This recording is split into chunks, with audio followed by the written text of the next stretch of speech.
안녕하십니까. 잘 지내셨습니까? 오랜만에 뵙는 분도 계시네. 오늘 할 차례가 어디죠?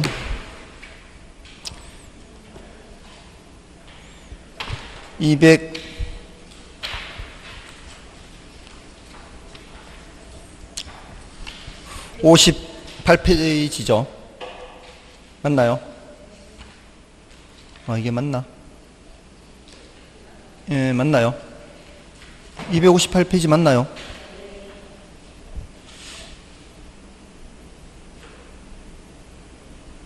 (37번부터) 하는 거 맞습니까? 혹시 그 앞에 거 안 한 거 없습니까? 맞나요? 자, 이 258쪽 그 36번은 난이도가 좀 높은 거예요. 36번은 난이도가 좀 높으니까 요거는 여러 이제 공식을 다 알고 있어야 되죠. 대부 비율은 물으면은 이제 일단 뭘 생각해야 돼요? 부동산 가치 전체 중에서 부채 잔금이 차지하는 비율이니까 그 공식을 생각을 해야 되잖아요. 그러면은 이제 부동산 가치 전체가 매매 가격이죠. 그죠? 이제 그 다음에는 부채 잔금 또는 대부액을 계산해야 되죠. 대부액을 계산해 내려면은 그 두 가지 나머지 부채 서비스액과 저당 상수를 이용을 해야 되죠. 그렇게 두 가지 식을 생각을 해야 돼요. 이제 문제에서 직접적으로 묻는 거는 36번이죠. 대부 비율인데 이게 부동산 가치분의 부동산 가치가 부동산 가격하고 똑같은 거죠. 이 부채 잔금이라는 것이 대부액과 같은 거잖아요. 요거는 제시가 돼 있잖아요, 문제에서. 요거는 제시가 돼 있으니까 내가 찾을 거는 부채 잔금 대부액만 찾으면 되는 거예요. 그죠? 근데 나머지 자료가 두 개가 있죠. 하나가 부채 감당률인가요? 나머지 하나가 부채 서비스인가? 부채 서비스액. 나머지 하나 부채 서비스액이 있고 나머지 하나가 저당 상수가 있죠. 이런 계산 문제는 이런 자료가 제시가 돼 있을 때 이것만 보고 계속 이것만 생각하고 있으면 안 되죠. 이거와 관련된 뭔가가 있는지를 생각해야 돼요. 저당 상수 나오면 늘 뭘 생각해야 되는가 하면은 대부액 곱하기 저당 상수 해서 뭘 계산해요? 부채 서비스를 계산해요. 이 부채 서비스 계산하는 이 방법이 여러 가지예요. 이렇게 해서 계산할 수도 있고요. 가유순전후 할 때 순에서 내려갈 때 부채 서비스 빼잖아요. 그러면 순영업소득과 세전현금 수지를 알면은 부채 서비스를 구할 수가 있겠죠. 그 이제 그 가유순전후에서 그 빼는 과정에서 계산할 수도 있지만 특별한 언급이 없으면 앞에 우리 이제 이론 할 때 한번 다시 기억해 봐요. 가유순전후 할 때 유에서 순 내려올 때 영업경비 항목에서 영업경비 항목에 포함되는 것과 포함되지 않는 것 기억해야 된다 그랬죠. 이론적으로. 그리고 순에서 전 내려갈 때 부채 서비스에 가는데 그 부채 서비스액이 특별한 언급이 없으면 원리금 균등 상환에 원리금 균등액이다 이렇게 한 적 있죠. 그러니까 요거는 지금 뭘 전제로 하는 거예요? 원리금 균등 상환에 원리금 균등액 하는 거죠. 우리 요거 저당 상수 화폐 시험 같이 할 때도 했죠. 저당 상수를 곱하면은 원리금 균등액을 계산하는 거죠. 그 부채 서비스액이야. 그러니까 대부액 곱하기 저당 상수에서 부채 서비스액 구할 수도 있고 아니면은 가유순전에서 구할 수도 있어요. 그래서 요 저당 상수가 보이면 바로 이걸 생각을 해내야 되는 거예요. 그러니까 부채 서비스액이 얼마로 제시돼 있죠? 부채 서비스액이 1억 원으로 제시돼 있죠. 1억 원이죠. 1만만이 1억이죠. 그리고 저당 상수가 얼마라고 돼 있어요? 0.2라고 돼 있죠. 그럼 이게 두 가지 숫자를 알기 때문에 얘를 구할 수가 있는 거예요. 0.2를 곱해서 1억이 되려면 대부액은 얼마가 돼야 돼요? 0.2가 이쪽으로 와서 나누면 돼요. 아니면은 한번 곱해보는 거죠. 10억이라면은 10억 곱하기 0.2 하면 2억이 되잖아요. 10억보다는 작아야 될 거 아니에요. 5억이 돼야 되겠죠. 그래서 대부액이 5억이 나오는 거예요. 그러니까 이게 10억에서 이게 5억이 되니까 부대부 비율은 50%가 되는 거죠. 됐나요? 근데 이거는 이제 두 가지 식을 이제 좀 생각을 해야 돼서 공식 자체는 어렵지 않잖아요. 이거는 맞다. 들어본 적 있지. 이것도 들어본 적 있지. 들어본 적 있는데 이 두 가지를 동시에 생각해서 풀기가 쉽지는 않을 수가 있는 거죠. 됐나요? 휴가 기간에 잘 휴가를 보냈어요? 지금 휴가 기간 동안에 뭐 했어요? 얼굴이 헬쓱해지고 왔네. 아무것도 안 했는데 이렇게 얼굴이 공부를 너무 많이 한 거 아니야? 아니 얼굴이 헬쓱해졌어 지금. 뭐 했어요 도대체? 아니 뭔가를 했는 것 같아. 아니면 무슨 극기훈련 갔다 왔던가. 얼굴이 영 다른 사람이 돼서 왔어요. 자 아무튼 자 이렇게 하면 되고요. 자 이제 37번부터 보면은 37번이 이제 대출 가능 금액 계산하는 거잖아요. 대출 가능 금액 계산하는 건데 이게 전부 다 이거하고 관계 있어요. 대부액 곱하기 저당 상수는 부채 서비스. 요거하고 관계가 있어요. 지금 다 관련돼 있는 거예요, 지금. 여기 요걸 묻는 거예요, 요거. 대출 받을 수 있는 금액을 묻는 거예요. 그럴 때 요 두 개를 알면은 얘를 알 수 있잖아요. 저당 상수와 부채 서비스액을. 그런데 거기 차입자의 연소득이 5천만 원, 또 주택 구입 시 대출을 받고자 할 때 DTI가 40%, 저당 상수가 0.1 이렇게 돼 있죠. 그죠? 자, 여기서는 지금 부채 서비스를 이제 계산하는 또 나머지 마지막 한 가지 방법이 남아 있는 거예요.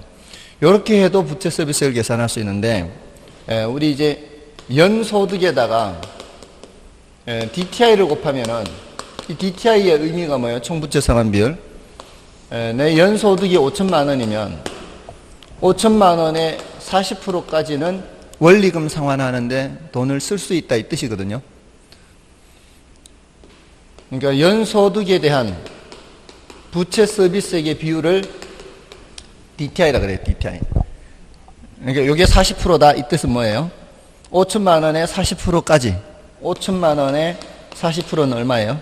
2천만 원이죠.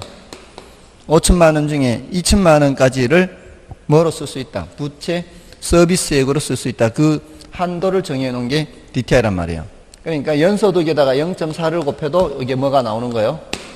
부채 서비스액이 나오는 거예요. 부채 서비스액의 한도가 나오는 거예요. 한도.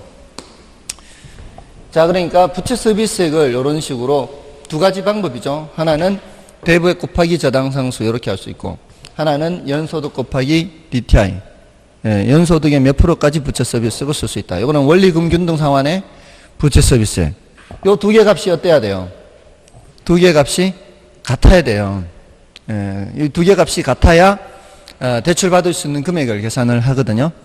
그래서 이게 대부액 곱하기 저당 상수에 있는 값이나 연소득 곱하기 DTI 했는 값이나 어때야 된다고요? 같아야 돼요. 이렇게 해도 부채 서비스액이고 이렇게 해도 부채 서비스액이란 말이에요. 그죠?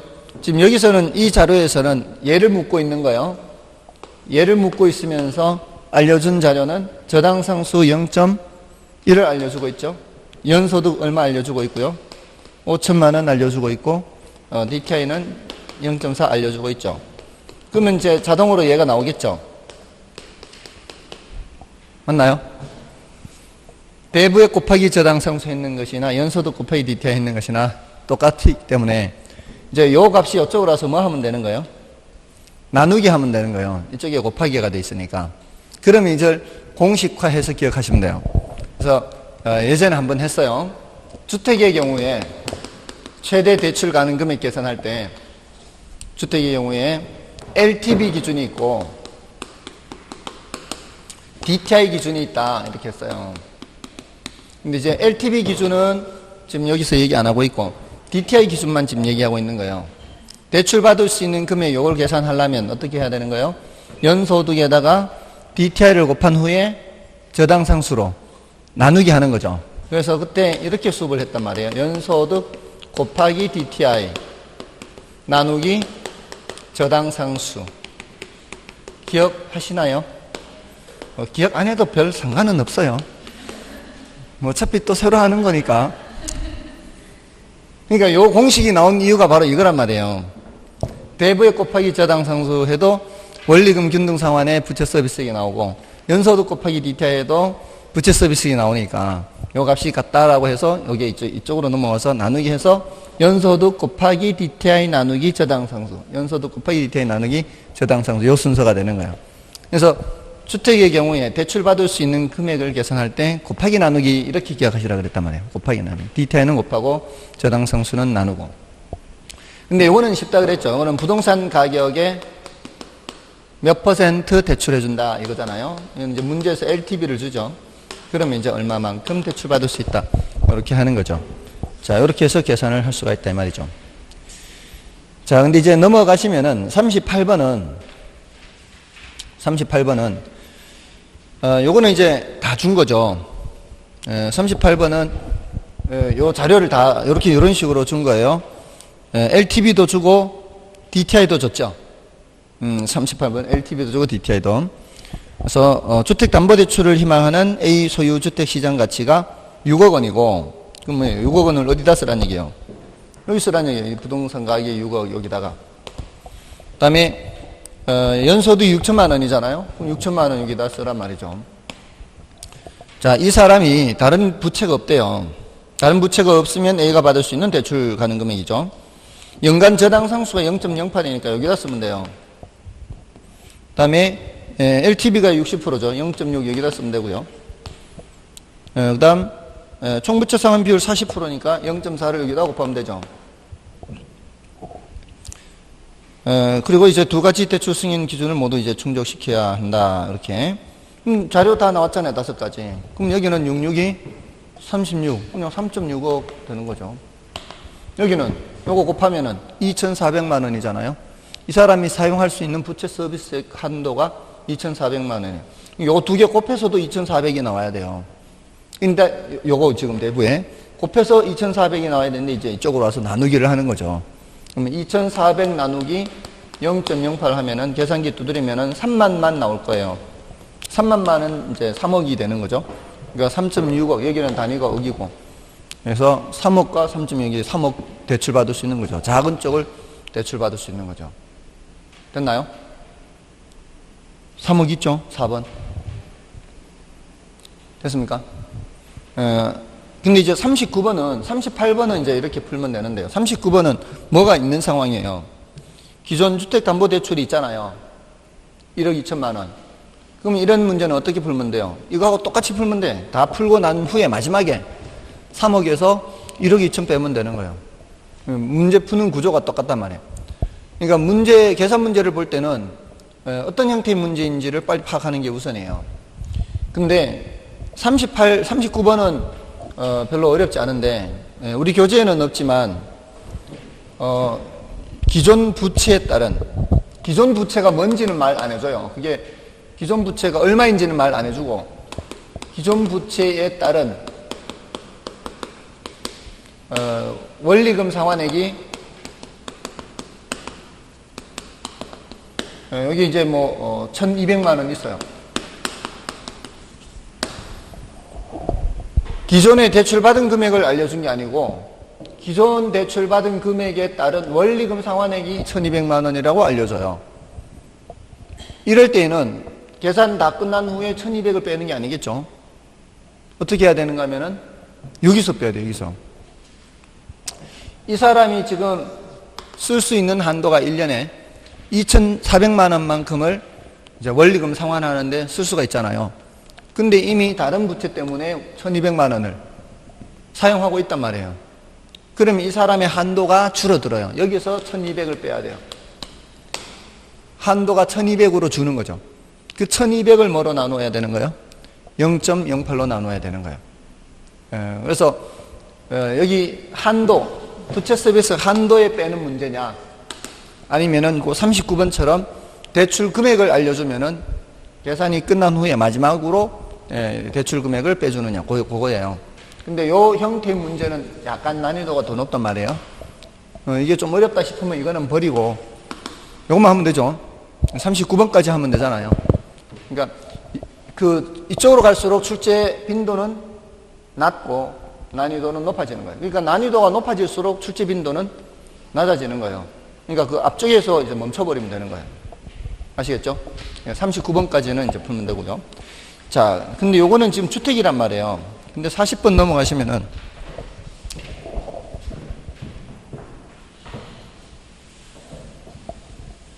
자, 40번 넘어가면 이거는 수익성 부동산이에요. 지금 주택의 경우에는 LTV와 DTI 이렇게 해요.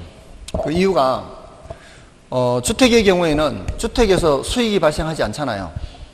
내가 살고 있을 뿐이지 주택으로부터 수익이 발생하지 않기 때문에 대출받는 사람의 연소득을 보는 거예요. 그래서 이거를 현금 흐름 기준이라고 그래요. 현금 흐름 기준. 현금 흐름이 계속 발생해야 상환을 할 거 아니에요. 원리금을 상환. 근데 요거는 자산가치 기준이에요. 이건 자산가치 기준.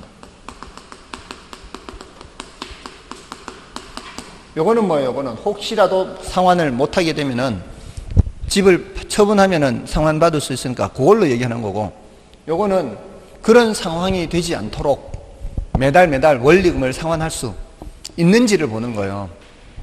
그래서 옛날엔 이것만 보고 대출해 줬지만 이제는 이 원리금을 상환할 수 있는 능력을 보는단 말이에요. 그런데 요거는 주택이기 때문에 수익이 발생하지 않으니까 대출받는 사람이 연소득을 보는 거고, 수익성 부동산에서는 뭐가 발생해요? 임대료 수입이 발생하죠. 그러니까 임대료 수입에서 경비 떼고 해서 순영업 소득이 얼마나 많은지 보고 대출을 해주는 거예요. 그래서 여기서도 LTV 기준은 있어요. 여기서도 LTV 기준은 있어요. 그리고 여기는 부채 감당률 기준이에요. DCR, DSCR 또는 DCR, 부채 감당률이라 그래요. 부채 감당률 기준이에요. 현금 흐름 기준이 되는 거죠, 이쪽이. 그건 자산 가치 기준이 되고, 이쪽은 어차피 똑같아요. 부동산 가격에다가 LTV를 곱하면 돼요. 대부 비율, 저당 비율, 융자 비율 하는 거. 그러면 이제 대출 받을 수 있는 금액이 나오는 거는 똑같은데, 이제 이쪽이란 말이에요. 이쪽은 순영업 소득을 준단 말이에요, 문제에서. 순영업 소득. 자, 근데 이제 보세요. 이렇게 곱하면 아까 뭐가 된다 그랬어요? 두 개 곱하면 부채 서비스액이 된다 그랬죠. 그 부채 서비스액 나누기 저당 상수하니까 대부액이 나오는 거잖아요. 우리는 궁금한 게 부채 서비스액을 어떻게 구하느냐가 궁금한 거예요. 근데 가유순전후 할 때 요 순이잖아요, 순. 순영업 소득에 여기 부채 서비스액 있잖아요. 이걸 빼가지고 세전이 나오잖아요. 빼가지고 세전이 나오잖아요. 나누어서는 뭐가 나왔어요? 순영업 소득이 나오는 거 하면은 부채 감당률이란 말이에요. 부채는 누가 감당한다? 순영업 소득이 감당한다 했죠. 그래서 순영업 소득 나누기 부채 서비스액 하면 뭐가 나와요? 부채 감당률이 나오죠. 근데 요 부채 감당률 자리와 부채 서비스액 자리를 바꿀 수 있단 말이에요. 자리를 바꿔도 되죠. 이렇게 자리를 바꾸면은 부채 감당, 요거는 이 과정은 여러분들이 알 필요는 없어요. 이제 과정을 보고 결과 왜 그렇게 되는지만, 그래서 이렇게 됐구나. 이렇게만 하면 되는 거예요. 그러면 부채 감당률 분의 순소득 하면 부채 서비스액 나오죠. 우리는 부채 서비스액을 어떻게 계산하는지가 궁금한 거예요. 앞에서 부채 서비스를 어떻게 계산한다 그랬어요? 대부액 곱하기 저당 상수 해도 되고, 연소득 곱하기 DTI 해도 된다 그랬잖아요. 그래도 부채, 이제 마지막 부채 서비스를 구하는 세 번째, 순영업 소득 나누기 부채 감당률 해도 부채 서비스가 나와요. 근데 이 나누기를 이렇게 표시할 수 있단 말이에요. 이렇게. 맞잖아. 이게 나누기잖아, 이게. 순영업 소득 나누기 부채 감당률은 부채 서비스예요. 그러니까 순영업 소득 나누기 부채 감당률, 이 부채 감당률 기준이란 말이에요. 하면 이게 뭐가 된 거예요? 이게 부채 서비스액이 된 거예요.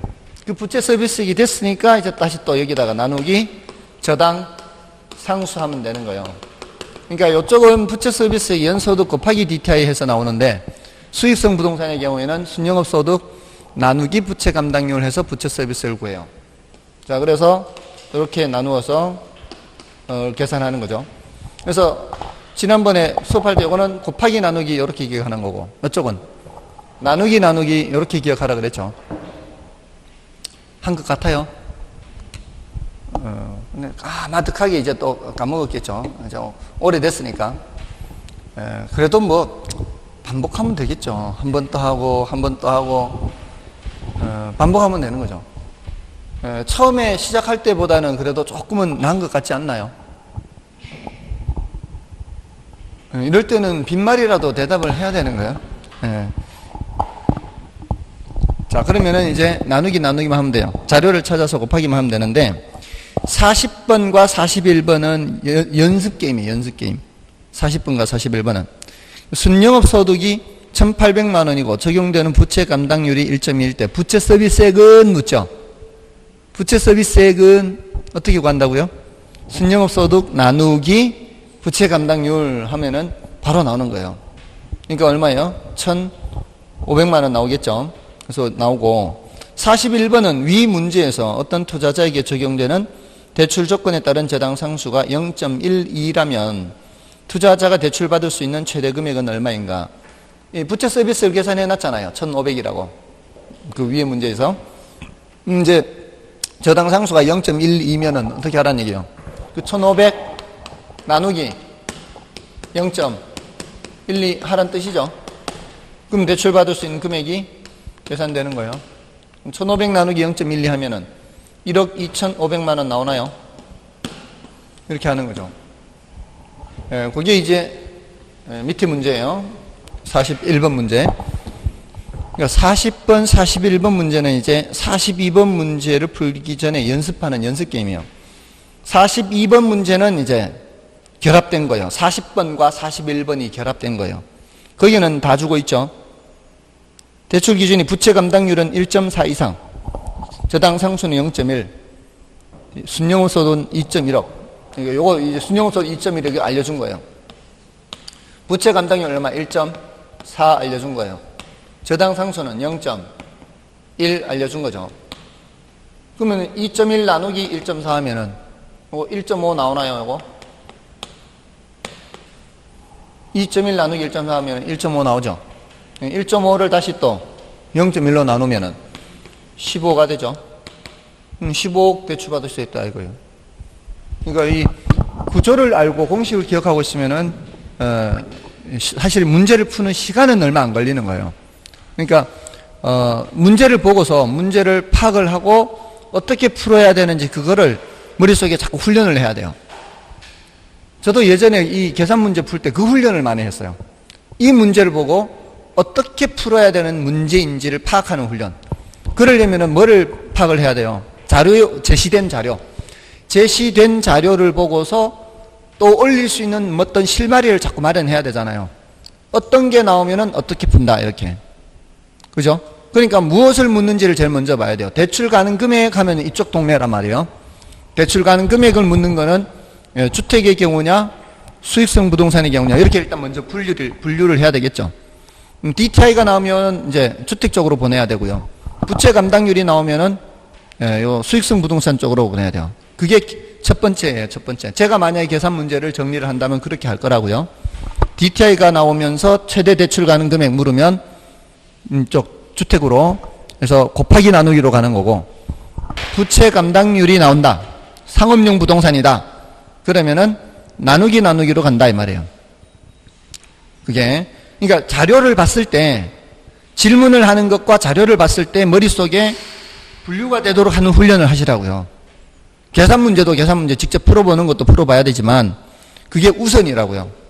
그래서 저는 어느 정도로 연습을 했는가 하면은 예전에 고등학교 때 실수도 하고 하니까 일단 문제를 봤을 때 이게 어떻게 푸는지, 푸는 방법, 그게 머릿속에 또 오르도록 이렇게 자꾸 이렇게 넘기면서 본 거죠. 실제 이렇게 풀지 않고. 이 문제는 어떻게 푸는 문제, 이 문제는 어떻게 푸는, 그 훈련을 먼저 한 거예요. 그러니까 그 방법이 생각이 안 나면은 이제 모범 답안이나 이걸 봐야죠. 해설 이렇게 보고, 아, 이렇게 푸는 거였죠. 그걸 먼저 보는 거예요. 그 순서를 먼저 기억하는 거예요. 그러고 나서 이제 어느 정도 숙달이 되면 그게 맞는지 이제 연습하는 거죠. 이렇게. 그렇게 이제, 왜냐면은 풀다 보면 또 실수하는 데가 또 나올 수 있거든요. 부분적으로 관문이 있단 말이에요. 이 계산 문제라는 게. 그렇게 해서 나중에는 이제 머릿속에 더 이상 들어가도 이제 공부해도 더 이상 들어가지 않는 한계가 오죠.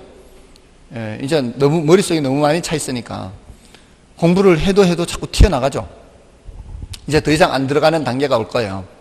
그러면은 새로운 거 할 필요가 없고 그냥 했던 거 그냥 계속 반복하는 거예요. 그냥 안 까먹기 위해서. 그러니까 해도 까먹지 않나요? 해도 까먹잖아요. 그러니까 했던 거 자꾸 보는 거예요. 새로운 거 할 이유가 없는 거죠. 그러니까 새로운 무슨 교재를 보거나 할 필요 없이 봤던 책을 계속 보는 거예요. 계속. 이렇게 하면은 특히 우리는 60점이 넘으면 되는 시험이잖아요. 이런 시험은 굳이 많이 볼 필요 없다는 거죠. 같은 교재를 계속 반복해서 보는 게 장땡이 장땡. 왜냐하면 다른 교재 봐봤자 눈만 낯설고요. 받아들이기가 쉽지 않고요. 시간만 더 걸려요. 같은 교재를 계속 반복하면 그 교재에서 다 60점이 넘게 되어 있습니다. 그렇게 해서 일단 반복하시면 돼요. 반복. 아시겠죠? 아직 들어갈 빈자리가 많이 남아 있는가요? 빈자리가 많이 남아 있으면은 또 채워야 되고. 됐죠? 자, 이렇게. 그럼 이제 43번을 보시면은 43번. 43번은 이제 다 준 거예요. LTV도 주고 DTI도 주고. 금융기관의 상업용 부동산에 대한 대출 기준이 상업용 부동산에 대한 대출이 이렇게 나왔잖아요. 벌써. 예, 거기서부터 벌써 들어가야 되는 거예요. 주택이냐 상업용 부동산에 대한 대출 기준이 다음과 같다면 대출해 줄 수 있는 최대 금액이 나오잖아요. 읽으면서 머릿속에 벌써 얘는 DTI로 가는구나, 얘는 부채 감당률로 가는구나, 이게 벌써 판가름 나는 거예요. 자, 그 다음에 부채 감당률 나오잖아요. 부채 감당률이 1.2죠. 그럼 이게 이제 이쪽에 쓰면 되는 거죠. 이쪽에 부채 감당률이 1.2예요. 그리고 두 번째 자료가 뭐예요? 대부비 0.7. 이쪽이 0.7이에요. 이쪽이 0.7. LTV가. 그리고 연저당 상수는 0.1이죠. 여기는 0.1. 그 다음에 부동산 가격이 15억이죠. 15억이에요. 순영업 소득이 얼마예요? 1.2억이에요. 그럼 5개 숫자 다 나왔잖아요. 그럼 여기는 곱하면 돼요. 15 곱하기 0.7 하면은 10.5. 그 다음에 순영업 소득 나누기 1.2 나누기 1.2니까 1이잖아요. 1 나누기 0.1은 10이죠. 양쪽 중에 작은 쪽이니까 10억 이렇게 되는 거죠. 계산 자체는 어렵지 않잖아요. 계산 자체는 어렵지 않은데 문제는 머릿속에 이 문제를 봤을 때 이것이 떠오를 수 있도록 준비를 해야 되는 거죠. 판단할 수 있도록 그걸 훈련하는 거예요. 판단할 수 있도록. 주택이냐 상가냐. 그러니까 DTI 쪽으로 가느냐 DSCR 부채 감당률 쪽으로 가느냐. 그거 보는 힌트가 어디 있다고요? 주택이냐 상업용 부동산이냐. 이거 가지고 이제 힌트를 얻고서 들어가는 거예요. 그러니까 문제 속에 답이 있는 거예요. 제가 중학교 3학년 때 그 수학 선생님이 너무너무 저한테는 고마워요. 중학교 3학년 때 수학 선생님이 다른 거 말씀 안 해주셨어요. 문제 속에 답이 있다 그랬어요. 딱 한마디. 문제 속에 답이 있다. 그러니까 문제 속에서 실마리를 찾으라는 얘기예요. 그러니까 이것도 문제 속에서 상업용 부동산이다, 주택이다. 요거 가지고 이제 이쪽으로 가느냐, 저쪽으로 가느냐. 이렇게 풀어나가는 거예요. 자, 그럼 됐고요. 자, 이제 44번을 보시면은 이 44번은 부동산 투자 분석 기법 중 할인현금 흐름 분석법이죠. 할인현금 흐름 분석법에 관한 설명. 이건 화폐 시간 가치를 고려하는 거죠. 여기 지금 44번에서부터 46번까지 이론 문제인데요. 기출문제로서 이론 문제인데 대체로 이런 식으로 출제가 돼요. 44번에서부터 46번까지. 그렇게 어렵지 않아요. 그렇게 어렵지 않아요. 이론은 쉬웠어요, 지금까지. 근데 계산 문제가 좀 어려워요. 자, 아무튼 이제 44번에서 46번까지 중에 44번은 장래 예상되는 현금 수입과 지출을 현재 가치로 할인하여 분석하는 방법이다. 맞죠? 할인해서 분석하는 방법이고요.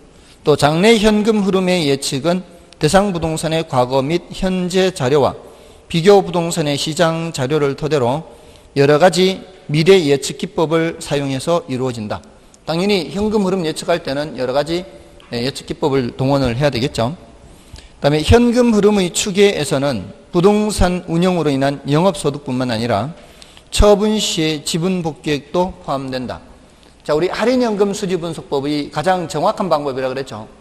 그러려면은 매 기간 동안 운영할 때 그 운영 기간 동안에 세후 현금 수지, 세후 현금 수지 다 계산해야 돼요. 그러니까 5년을 운영하면은 5년간 첫 번째 년도, 두 번째 년도, 다섯 번째 년도까지 매년의 현금 흐름을 계산해야 되고요. 세후 현금 흐름. 그 다음에 나중에 처분할 때 세후 지분 복객도 다 계산해야 돼요. 그래서 3번은 맞는 말이고요. 그 다음에 4번에 순현가법, 내부수익률법 및 수익성 지수법 등은 현금 흐름을 할인하여 투자 분석을 하는 방법이다. 순순에 모두 다 합의시간 같이 고려하는 거잖아요. 순순에. 그리고 현가가 더 추가로 있죠. 그래서 맞고요. 그 다음에 할인 현금 흐름 분석법에서 사용하는 요구 수익률에는 세후 수익률, 종합자본 환원율 및 지분 배당률 등이 있다. 자, 여러분들 이 세후 수익률, 종합자본 환원율, 지분 배당률은 어디서 나오는 용어들이에요? 어림셈법에서 나오는 용어들이잖아요. 할인 현금 흐름 분석법에 나오는 용어들이 아니죠. 예, 그러니까 5번이 틀린 것이 되겠죠. 다음에 45번, 46번 중에는 45번처럼도 나오고 45번도 그렇게 어렵지는 않아요. 46번을 보겠습니다. 46번에 부동산 투자 의사결정에 관한 설명으로 틀린 것은 수익성 지수법이나 순현재 가치법은 화폐시간 가치를 고려한 투자 결정 기법이다. 요거 화폐시간 가치를 고려하는 거죠. 순순해 했잖아. 순순해. 그 다음에 이번에 단순회수기간법이나 회계적 이익률법은 화폐시간 가치를 고려하지 않는 거죠. 순순해 현가가 아니잖아요. 어렵지 않죠. 이런 거 안 어렵단 말이에요. 또 내부 수익률이 요구 수익률보다 작은 경우 그 투자를 기각한다. 내부 수익률, 기대 수익률이잖아요. 기대 수익률이 요구 수익률보다 작아요. 별로 수익이 크지 않다는 얘기잖아요. 그럼 기각하는 거고. 그 다음에 어림셈법 중 순소득 승수법의 경우 승수의 의미가 뭐라 그랬어요? 몇 년 걸리느냐 이렇게 해석하라 그랬잖아요. 그런데 승수값이 클수록 뭔 소리예요? 승수값이 클수록 시간이 오래 걸린다 이렇게 해야 되잖아요. 근데 자본 회수 기간이 짧다 틀린 거죠. 너무 간단한 거예요. 사실 이런 건. 일반적으로 내부 수익률법보다 순현재 가치법이 투자 준거로 선호된다. 순현재 가치법은 투자자의 부를 극대화한다는 보장이 있다 그랬죠. 그래서 정답은 4번이고요. 어렵지 않잖아요. 이런 문제는 안 어려워요. 이게 투자 분석 기법에서. 그러려면 뭐는 해둬야 되는 거예요. 순순해 현가하고 그 뜻은 물었을 때 알 수 있도록 해야 된다 그랬죠. 뜻. 순현가가 뭐예요? 수익성 지수가 뭐예요? 이렇게 내부 수익률이 뭐예요? 이렇게. 그다음에 47번, 48번. 자, 이런 형태의 문제 앞에서도 이제 지난 시간에 공부를 했지만 이렇게 하나의 문제에서 여러 가지를 계산하게 나오는 이런 문제들이 많이 출제돼요. 그러니까 계산 문제는 난이도가 좀 높아요. 그럴 때는 어떻게 하라 그랬어요? 그럴 때는 어떻게 하라 그랬어요? 패스하라고 했죠. 근데 무조건 패스하는 게 아니고 내가 할 수 있는 한두 가지가 있는지 보고 예를 들어 47번에 내가 제일 자신 있는 게 뭐 지분 배당률은 자신 있다. 또는 뭐 종합환원율은 종합자본환원율, 자본환원율이나 종합자본환원율이나 같은 말이에요. 제일 자신 있는 거 한두 가지는 계산해 본다. 거기에서 답이 나오면 다행이고 안 나오면 패스한다. 뭐 이런 식으로 해보면 된다는 거죠. 아시겠죠? 자, 근데 47번은 이제 여러분들이고 따라 쭉 해보면 되는 건데요. 48번을 풀어보겠습니다. 48번과 같이 나오면 일단은 패스하라 그랬죠. 도표가 나오고 밑에 서술식으로 지문이 나오면은 그는 일단 패스를 해야 돼요. 시간이 좀 걸릴 가능성이 많거든요. 근데 어떻게 묻는 문제가 있는가 하면은 그 4번 지문처럼 PI가 큰 순서가 바르게 된 것은 이렇게만 묻는 문제가 있어요. 그래서 1번에 ABCD, 2번에 ABDC, 3번에 BADC, 4번에 뭐 CAD 이런 식으로 순서만 묻는 문제는 시간이 별로 걸리지 않아요. 이렇게 각각을 묻는 거는 시간이 많이 걸리지만 순서만 묻는 거는 시간이 많이 걸리지 않기 때문에 그런 것들은 좀 풀어야 되거든요. 그러려면 이렇게 푸는 훈련은 해야 돼요. 평소에. 훈련은 하되 시간이 걸릴 듯 하면 일단 패스하라는 거죠. 그래서 ABCD가 지금 현재 나가는 돈이 얼마예요? 300, 100, 100 나가죠. 내년에 들어오는 돈이 얼마예요? 630, 315, 420, 262.5. 내년에 들어오는 이렇게 자료를 보통 이렇게 준단 말이에요. 그 다음 단계가 뭔가 하면은 현재 들어오는 돈 계산하는 거예요. 현재 들어오는 돈. 이걸 이렇게 바꿔야 되는 거예요. 내년에 들어오는 돈을 현재 들어오는 돈으로. 그게 순서예요. 그게 첫 번째 순서. 그러니까 이런 문제를 만났을 때 해야 되는 첫 번째 작업이 뭔지를 생각하는 거예요. 이 문제 딱 봤을 때, 아, 이거 먼저 할인하는 거. 이 순서예요, 이 순서. 제일 첫 실마리가 그거예요. 실마리가 뭔지 아시죠? 실의 제일 앞부분을 실마리라고 하잖아요. 엉켰을 때 실마리를 찾아야 풀 수가 있잖아요. 그런 것처럼 제일 먼저 하는 게 이 작업이에요. 그러려면 할인을 하는 거예요. 그러려면 할인율이 있어야 되죠. 할인율이 5%죠. 그러면 1.05로 나누기 하는 거예요. 1.05로 나누기. 그럼 여기는 600이 되죠. 여기는 300이고, 여기는 400이고, 여기는 250이 되죠. 근데 이제 이 문제는 수년가만 묻는 게 아니고 PI도 묻죠. 수익성 지수. 보통은 이제 둘 중에 하나만 물으면 간단해요.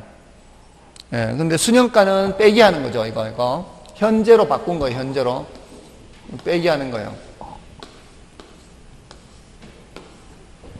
이렇게. 그러면 600에서 300 빼면은 300. 300에서 100 빼면 200. 400에서 100을 빼면 300. 250에서 100을 빼면 150이죠. 근데 PI는 나누기 하는 거죠. 600 나누기 300, 300 나누기 100 이렇게. 나누기 하라는 얘기는 현재 나가는 돈의 몇 배인지 보는 거하고 똑같은 거예요. 600 나누기 300 한다는 얘기는 300의 몇 배냐 이 소리잖아요. 그럼 여기는 2배고 여기는 3배고 여기는 4배고 여기는 2.5배고 이렇게 되는 거죠. 맞나요? 이렇게 하면은 이제 끝난 거예요. 사실은 이 둘 중에 하나만 묻는 문제는 그러니까 시간이 별로 안 걸려요. 근데 이거는 이제 각각 이제 대답을 해야 되니까. A와 C의 수년가는 같다. 그럼 A 수년가, C 수년가 같죠? 그 다음에 NPV가 가장 작은 사업은 D다. NPV가 가장 작은 사업. 수년가죠, 수년가. D 맞죠? 그 다음에 C의 PI는 4다. C의 PI 4 맞죠? 그 다음에 PI가 큰 순서는 C가 제일 크죠? C 다음에 뭐예요? B. 그 다음에는 D죠. 그 다음에 이렇게 되죠. CBDA. 근데 거기는 CBAD로 돼 있죠. 4번이 틀렸죠. 맞나요? 그 다음에 5번에 총 투자비가 300만 원일 경우 A만 수행하는 투자안보다 B, C, D를 함께 수행하는 투자안의 타당성이 더 높다. A만 300 있으면 A만 투자할 수가 있고 300이면 이 셋 투자할 수 있잖아요. A만 투자하면은 수년가가 300밖에 안 되지만 B, C, D를 함께 투자하면은 수년가가 얼마가 돼요? 650이죠. 방금 650 계산할 때 덧셈 했죠. 덧셈. 그 덧셈 한 거를 뭐라 그래요? 이게 수년가법은 뭐가 성립한다 그래요? 가치, 가산성이 이런 건 이제 어려운 표현이에요. 이런 게 나오면 이제 어려운 표현인 거예요. 그러니까 이런 것이 이론 문제로 한 3문제 정도 출제가 됐거든요. 지금까지 10년간 15문제 중에 이론 15, 계산 15 중에 이게 어려운 게 이제 근데 이런 형태로 다시 출제되면 맞출 수가 있는 거죠. 이제 여러분들이 이 뜻을 알았으니까. 근데 수익성 지수는 이거 더하면 돼요, 안 돼요? 수익성 지수는 3 더하기 4 더하기 2.5 하면 돼요, 안 돼요? 그러면 안 되는 거예요. 그러면 안 되는 거예요. 근데 얘는 같이 가산성이 성립한다. 수년가법의 장점이죠. 쉽게 계산할 수 있다는 거예요.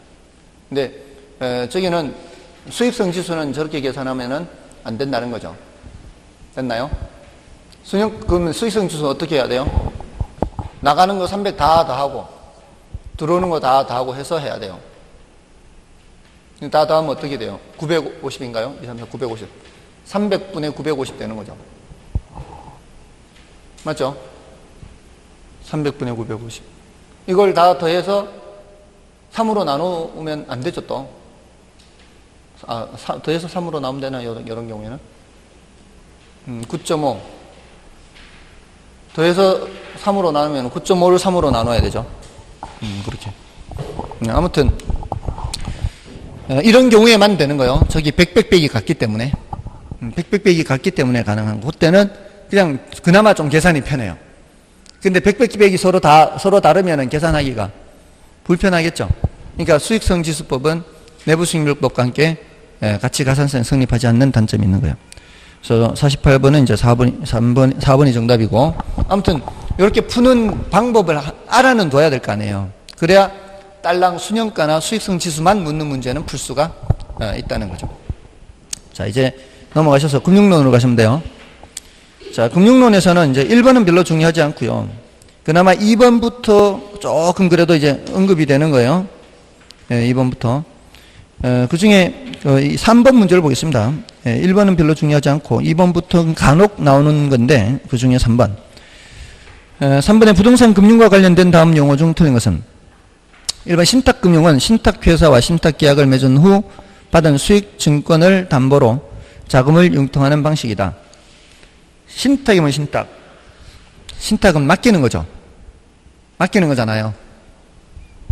우리 개발 신탁 하잖아요. 개발 신탁. 신탁 개발 또는 개발 신탁. 신탁 개발할 때 이 특징이 뭐예요? 신탁 개발의 특징이 소유권을 형식적으로 이전해 놓고 개발하는 거죠. 맡기는 거예요.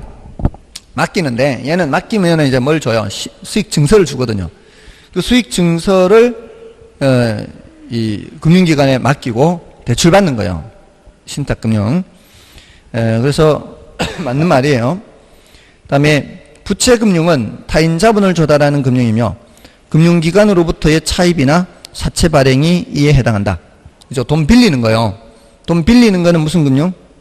부채금융. 이건 특징이 뭐예요? 이자 주는 거예요. 이자. 그 다음에 부동산 대출의 총부채 상환 비율을 적용하면 그렇지 않은 경우보다 자금의 유용성이 높아진다.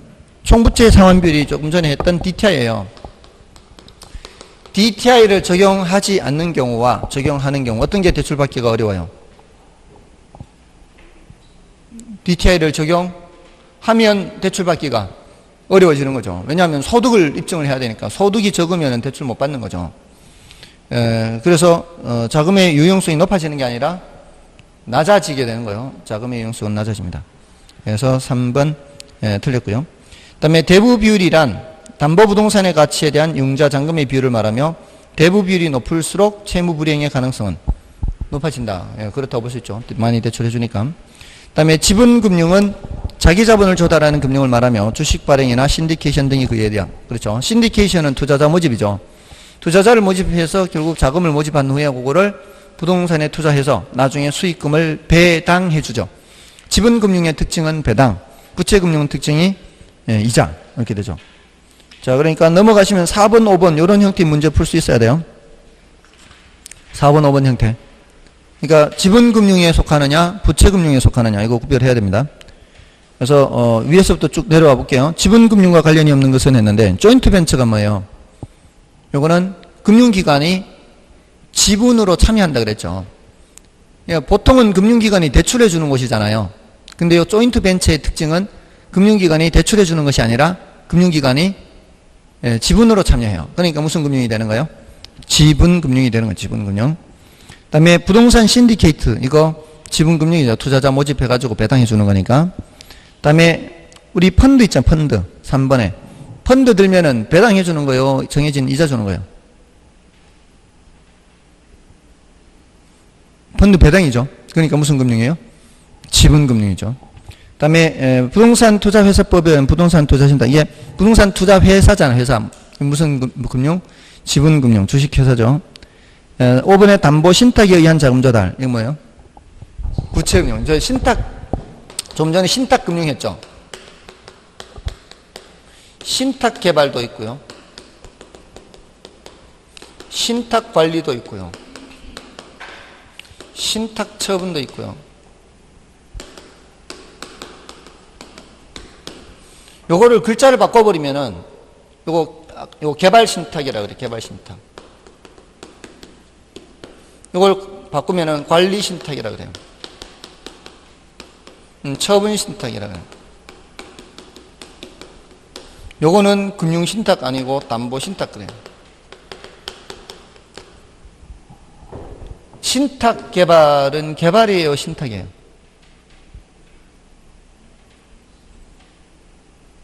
신탁 개발이 개발이에요, 신탁이에요?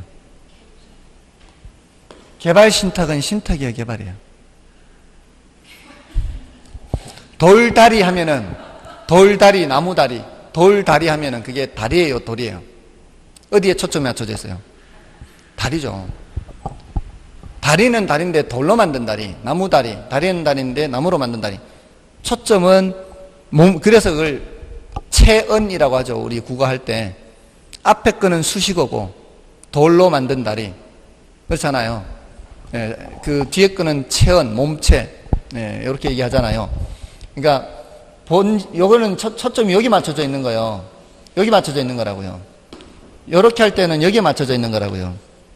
신탁은 신탁인데 담보 목적 신탁, 개발해 주세요 하는 신탁, 관리해 주세요 하는 신탁, 이런 거란 말이에요. 그러니까 예전에는 신탁이 시험 범위에 포함되어 있었어요. 근데 이제 지금은 시험 범위에는 포함되어 있지 않아요. 근데 우리는 금융을 공부하잖아요. 금융을 공부하니까 신탁 금융에서 언급이 될 수는 있단 말이에요. 우리 개발 공부하니까 신탁 개발에서 언급이 되는 거예요. 관리하니까 신탁 관리해서 언급은 되는 거예요. 아시겠죠? 그러니까 신탁 금융이나 담보 신탁이나 같은 말이다 이 말이에요. 거의 같은 말이에요. 얘는 어떤 관점에서 보는 거고, 금융 관점에서 보는 거고, 얘는 신탁 관점에서 보는 거고. 네, 내용 같은데 어떤 관점에서 보느냐 이 말이에요.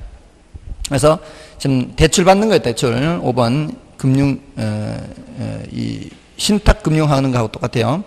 그다음에 5번도 쭉 내려가 볼까요? 5번에 1번 주식 발행, 지분금융, 부채금융, 지분금융. 그다음에 2번에 부동산 투자 회사의 차입이 뭐예요? 돈 빌리는 거잖아요. 부채금융이죠. 그다음에 부동산 투자 회사의 현물 출자가 뭐예요? 출자는 주식 받는 거잖아요. 그러니까 돈으로 주식을 사는 게 아니라 현물로 주식을 사는 거죠. 지분금융, 조인트 벤처, 신대기업 전부 다 지분금융이죠. 됐나요? 자, 이렇게 구별할 수 있으면 되는 거예요. 뒤에 더 공부하겠지만 오늘 뒤에 MBS나 ABS 이런 거 전부 다 부채금융이에요. 부채금융. 자, 좀 쉬고 이제 인플레이션부터 보겠습니다.